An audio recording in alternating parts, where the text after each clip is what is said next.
Boa noite. Uma das coisas que passa pelo seu coração quando alguém que você ama morre, por exemplo, a morte de um parente, e menos de um ano atrás meu irmão mais novo morreu. Eu fui lá para o enterro dele. Mas como você passa por isso? É difícil, mas a coisa que ancora você é a palavra de Deus. É a palavra de Deus.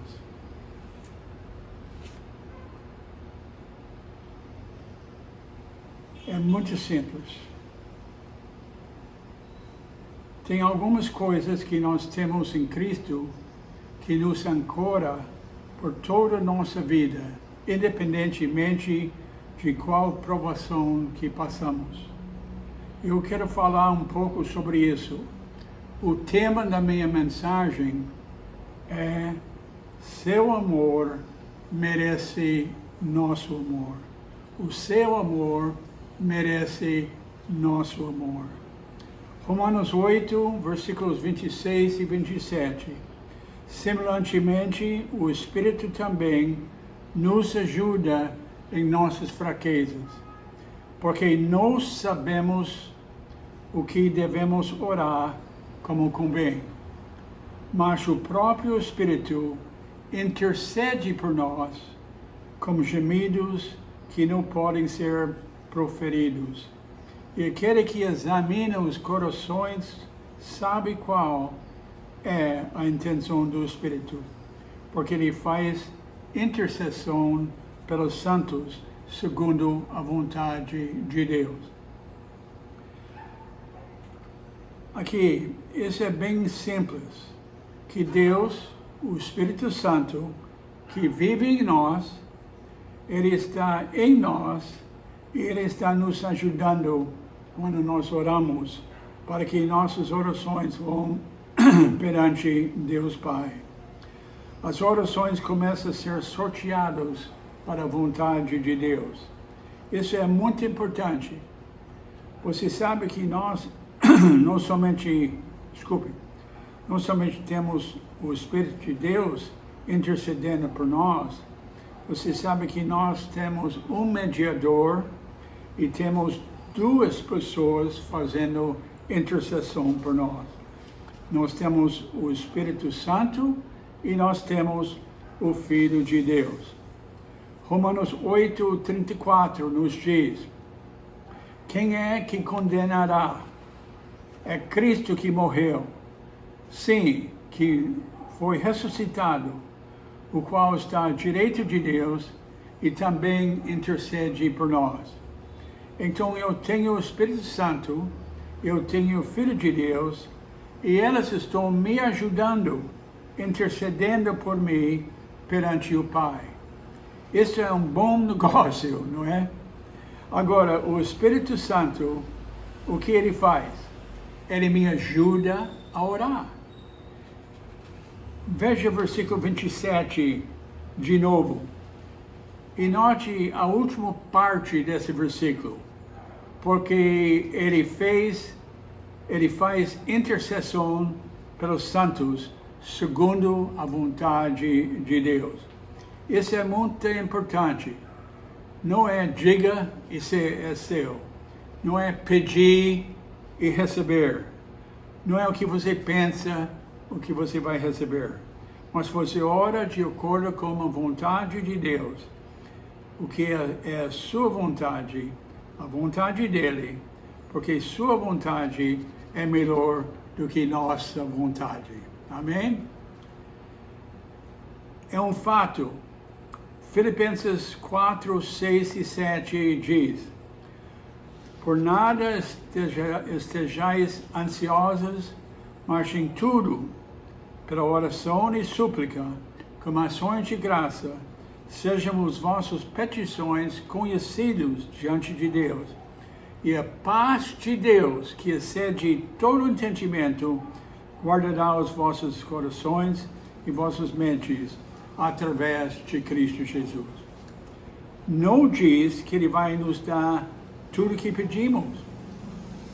Não diz isso.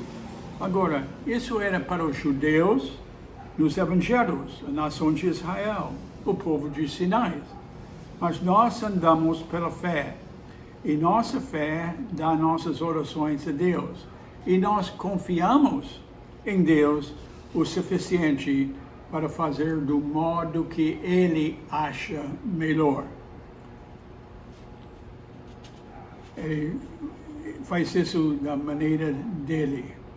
Isso quer dizer que talvez ele diga sim. Talvez ele vai dizer não. Talvez ele vai dizer em outro tempo. Ou de outra maneira. Mas isso é a decisão dele. E a razão disto ser muito importante é porque ele sabe o que é melhor para nós. Melhor do que nós mesmos. Amém?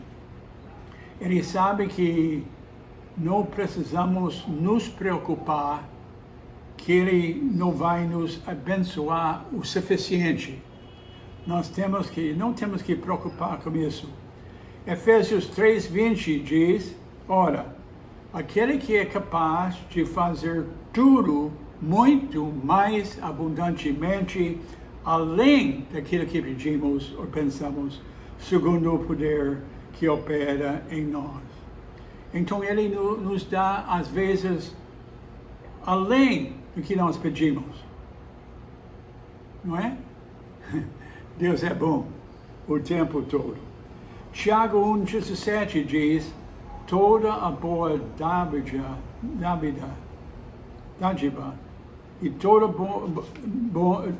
dom perfeito vem do alto. Agora, não perca isto. A maneira que Deus decide responder nossas orações, chegamos à conclusão que Ele sabe melhor do que nós.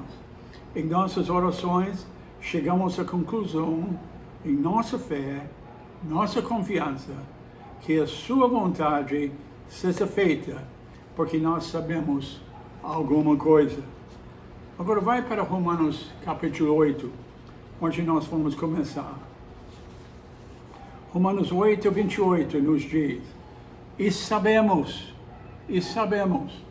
que todas as coisas trabalham juntamente para o bem daqueles que amam a Deus, daqueles que são chamados de acordo com o seu propósito. E sabemos, temos certeza, temos confiança nele, sobre sua verdade e o que ele fala na sua palavra, como ele lida conosco em nossas vidas. É uma coisa interessante que ele nos dá alguma coisa que é uma corrente inquebrável, que você não pode quebrar esta corrente. É parte de nós como os filhos de Deus. A primeira coisa que ele diz é que nós temos em versículo 29. Para quem ele conheceu antes, nos conheceu. E talvez não pareça muita coisa, mas ele nos conheceu antes. Ele sabe tudo antes de que acontece. Ele é onisciente. Ele nos conhece antes de criar esse mundo. Ele nos conheceu. Ele sabe de tudo antes que aconteça. 1 Pedro 1, versículo 2 diz, eleitos segundo a presciência de Deus, o Pai, através da santificação do Espírito, para a obediência e expressão do sangue de Jesus Cristo, graça, paz e paz vos sejam multiplicadas. Aqui nós temos a Trindade nos ajudando com nosso propósito. O Pai, o Filho e o Espírito Santo. Conforme Ele nos escolheu nele, antes da fundação do mundo, que devemos ser santos e sem culpa diante dele em amor. Efésios 1, versículo 4. Antes da fundação do mundo, ele nos escolheu nele, em Cristo. Não diz para ser em Cristo, como os calvinistas dizem, mas nele, em Cristo. Antes de nascermos, Deus nos conheceu.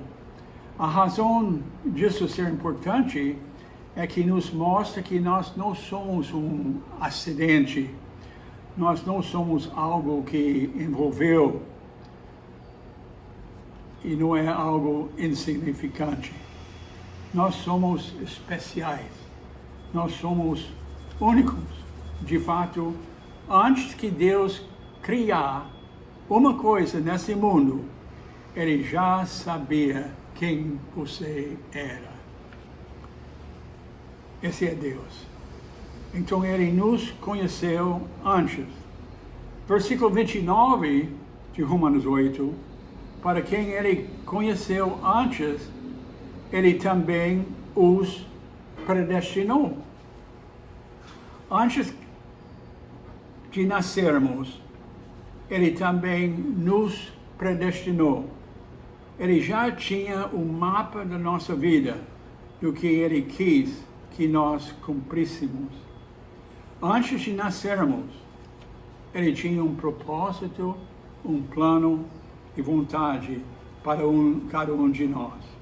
Uma coisa interessante sobre predestinação, sempre é sobre o crente, não o descrente. E quando você vem para Cristo, Ele tem um plano para a sua vida. Agora, a responsabilidade humana vai determinar o quanto deste plano é cumprido. Isso depende de tanto que eu leio, estudo, aplico e tento viver essa verdade para a minha vida. Mas Ele tem um plano para mim e Ele tem um plano para você. Ele quer que eu cumpra isto. Amém? E sabemos qual é este plano. Nós sabemos qual é este plano, segundo o versículo 29. Nos predestinou para serem conformes à imagem do seu Filho. Este é seu propósito, seu mapa. É sua vontade para a sua vida, é a sua vontade para a minha vida. Ele tem tudo resolvido. Agora diz, eu quero que você viva isto. Isso é nossa responsabilidade. Ele disse também em versículo 30, e esses também os chamou. Nos chamou. Isso é muito importante, porque nós não tínhamos desejo para Deus. Romanos 3:10, não há nenhum justo. Não, nenhum. Ninguém vai procurar Deus por Ele mesmo. Éramos em transgressões e pecado. Efésios 2:1, estando mortos em transgressões e pecados. As coisas de Deus não fizeram sentido para nós. Eram loucuras. Fizemos coisas que para nós pareciam natural, mas fomos movidos, e graças a Deus fomos movidos pela história de Cristo Jesus. João 6:29 diz, Jesus respondeu e disse-lhes, esta é a obra de Deus, que creis nele, naquele que Ele enviou. Deus opera em nós para crer nele. João 6:24 diz, ninguém pode vir a mim se o Pai não me enviou, não o trouxer. Em outras palavras, precisa do mover de Deus em nosso coração. É o mover de Deus causa algo dentro de nós que nos leva a desejar Ele. De repente, nós somos levados, nós ouvimos a história de Cristo e chegamos a uma conclusão. Por que eu? Por que Ele ia me amar? E que ia ressuscitar por mim? Por que Ele ia fazer tudo isso por mim? É chamado graça. Amém? Somente graça. Você se lembra dessa experiência em sua vida, quando você ouviu o Evangelho e BUM!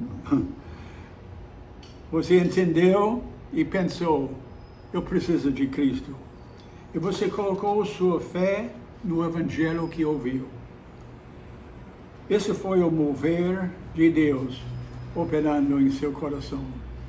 Graças a Deus, Ele nos chamou. Amém? Em quarto lugar, veja o que mais Ele fez, em versículo 30. E esses também justificou. Nos justificou. Isso é resultado de todas essas outras coisas para nos justificar. Justificar quer dizer que legalmente, perante o trono de Deus, o tribunal de Cristo, de Deus, Deus nos declarou justos. Nós temos agora uma posição justa perante Deus Todo-Poderoso, uma posição de perdoado, quer dizer, colocar em nossa conta o perdão de todos os nossos pecados e colocou a justiça de Deus em nossa conta. Deus, o juiz, atuou em nosso favor.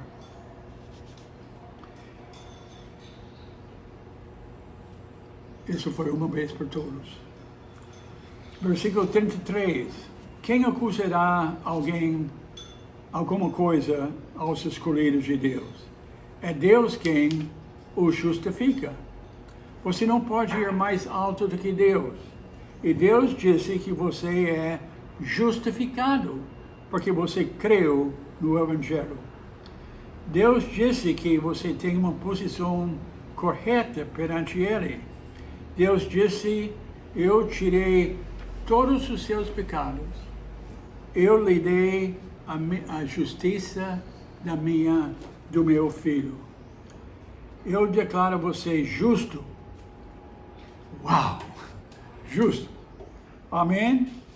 Que coisa maravilhosa. Quando isso aconteceu, nós fomos perdoados de todas as acusações contra nós. Essa está decidido para sempre. Nunca pode ser mudado. Romanos 5:1. Portanto, sendo justificados pela fé, temos paz com Deus por nosso Senhor Jesus Cristo. Você se lembra quando você foi salvo? Você se lembra da paz que entrou na sua alma? Você estava tão feliz sabendo que alguém amou você tanto assim. Romanos 8:1 diz, portanto, agora nenhuma condenação há para os que estão em Cristo Jesus. Alguém pode lhe acusar do seu pecado, mas Deus disse, não há condenação para os que estão em Cristo Jesus. Essa é uma coisa muito importante. 2 Coríntios 5:21.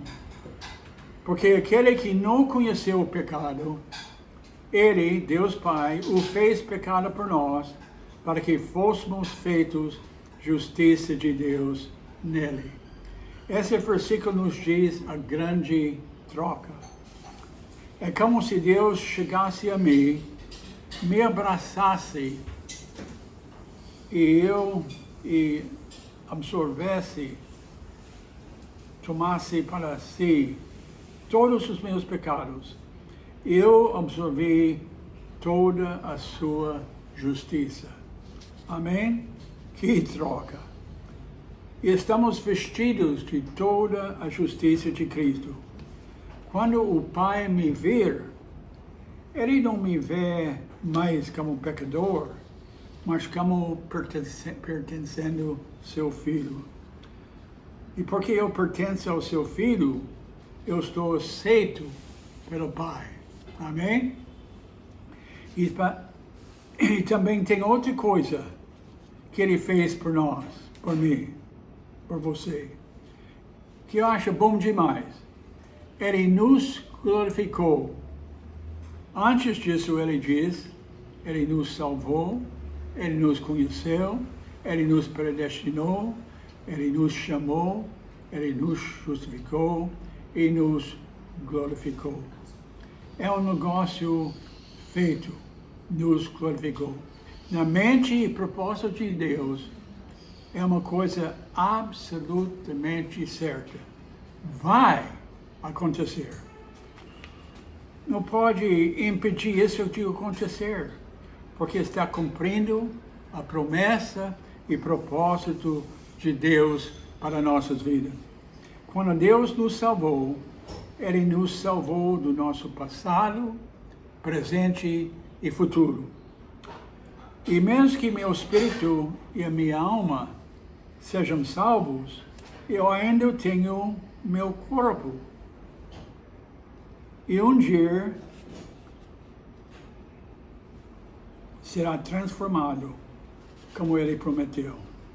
Romanos 8, 23 diz, e não só ela, mas nós mesmos também, que temos as primícias do Espírito, também gememos em nós mesmos, esperando a adoção, a saber, a redenção do nosso corpo. Veja, um dia o que Ele começou, Ele vai terminar. Ele nos prometeu e nós vamos ser glorificados. E mesmo que não tenha acontecido ainda, nós estamos ainda na carne, mas no propósito de Deus, no seu plano, é um negócio fechado. Amém? Vai ser cumprido.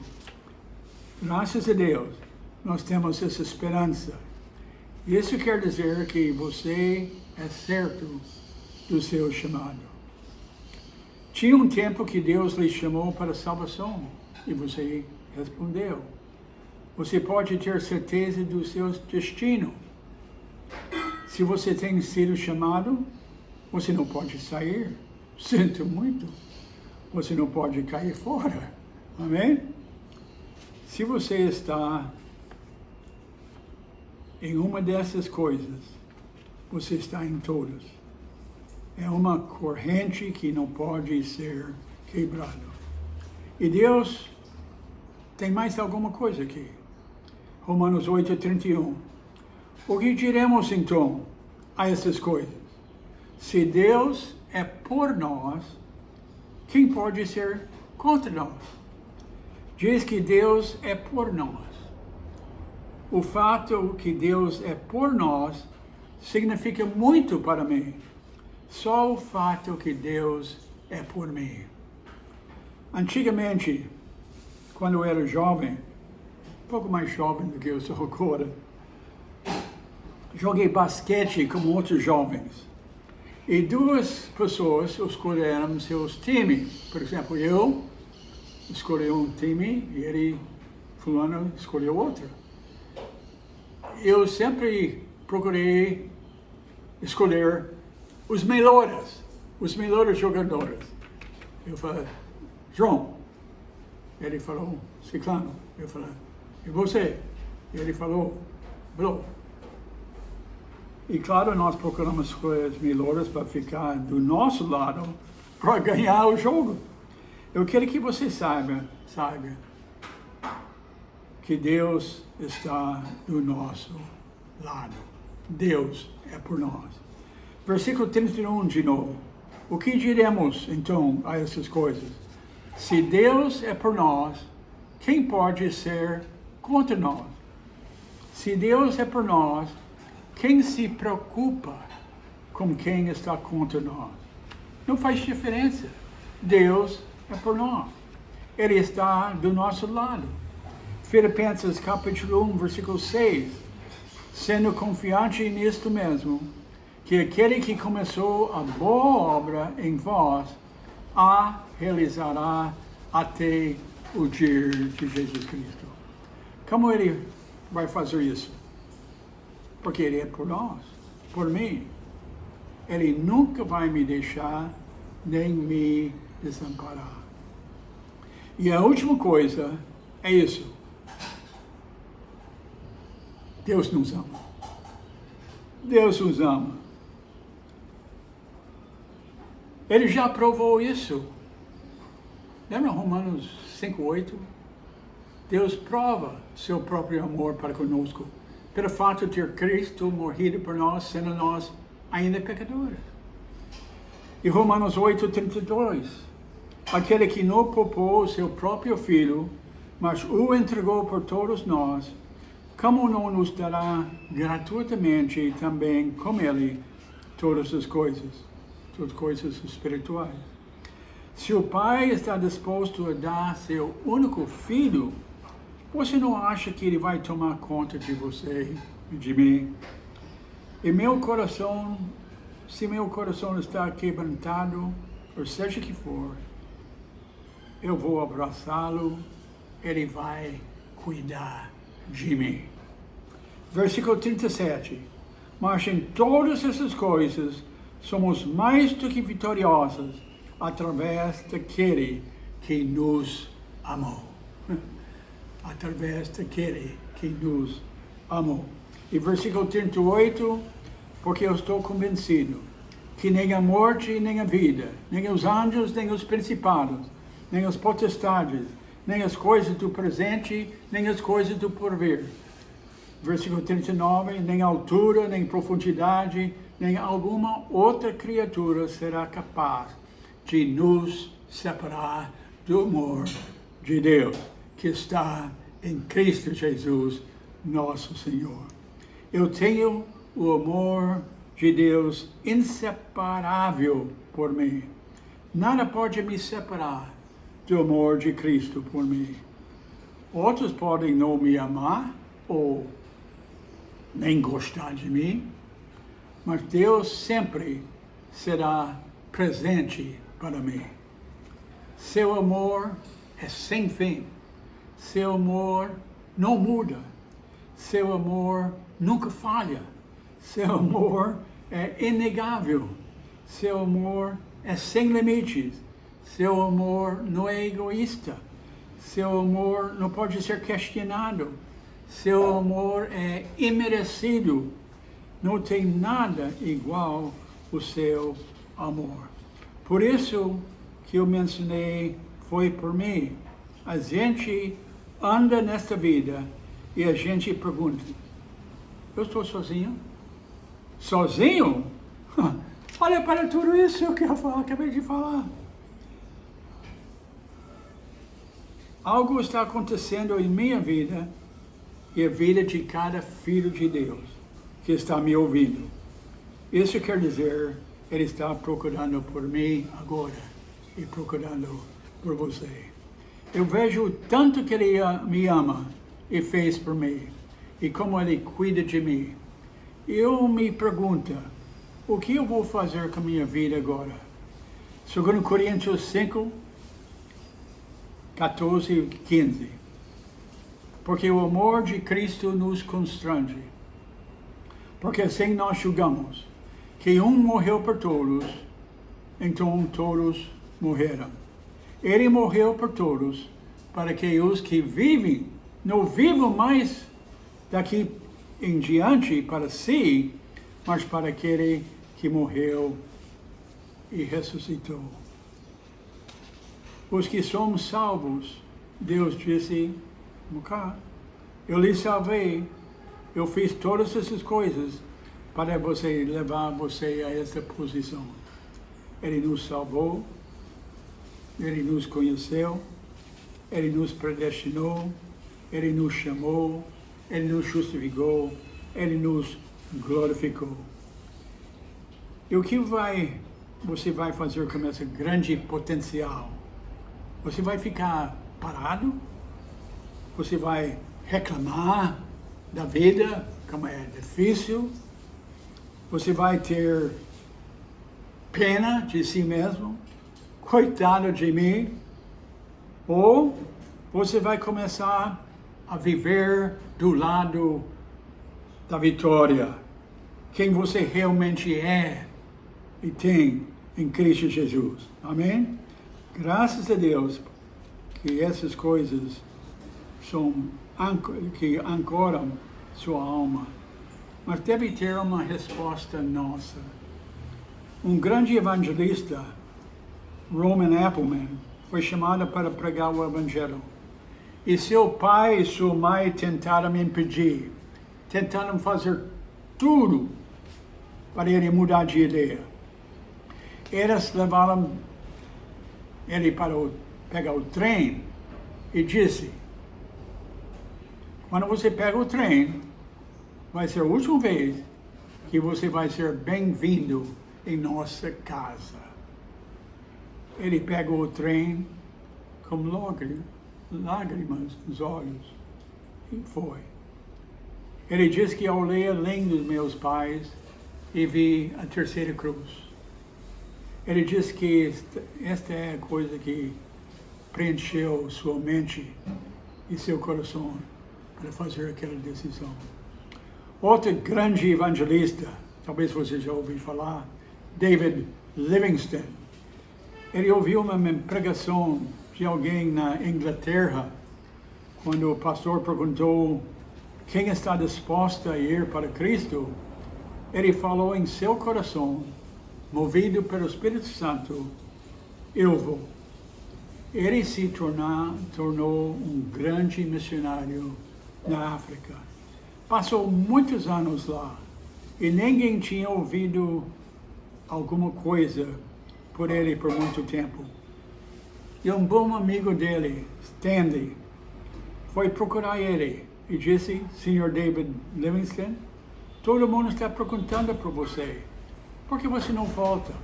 Ele disse: é uma tentação, mas eu vou ficar. Ele ficou e Stanley voltou para sua casa e David Livingstone escreveu no seu diário pessoal. Escreveu depois que Stanley voltou para a Inglaterra. No aniversário dele, escreveu: meu Jesus, minha vida, meu tudo. Eu reafirmo minha decisão para dedicar minha vida toda de mim mesmo a Ti, que me deu o Pai gracioso, que eu possa terminar o meu trabalho em nome de Jesus. Eu espero. Amém. E eles acharam David Livingstone 2 anos depois, de joelhos. Ele foi fiel até o fim. Ele chegou a uma decisão em sua vida. Você sabe o que a Bíblia diz em Romanos 12, 1 e 2? Suplica-vos, pois, irmãos, pelas misericórdias de Deus, que apresentardes os vossos corpos em sacrifício vivo, santo e agradável a Deus, que é vosso culto racional. E não sede conformados com esse mundo, mas sede transformados pela renovação da vossa mente, para experimentar qual seja a boa, agradável e perfeita vontade de Deus. Eu me lembro quando jovem, vindo para o Brasil como missionário, o Espírito de Deus estava trabalhando, operando em mim. O mover do Espírito em mim me levou a tomar essa decisão. Eu entreguei tudo a Ele por causa do que Cristo fez por mim. Tem uma música em inglês que não tem em português ainda, que eu sempre cantei em meu coração e canto até hoje, que diz mais ou menos assim: não eu, mas Cristo, o tema da minha canção. Não eu, mas Cristo, a minha oração todo dia. do fundo do meu coração, meu desejo será viver para meu Salvador, enquanto Ele vive em mim. Seu amor merece nosso amor. Amém? Seu amor merece o nosso amor.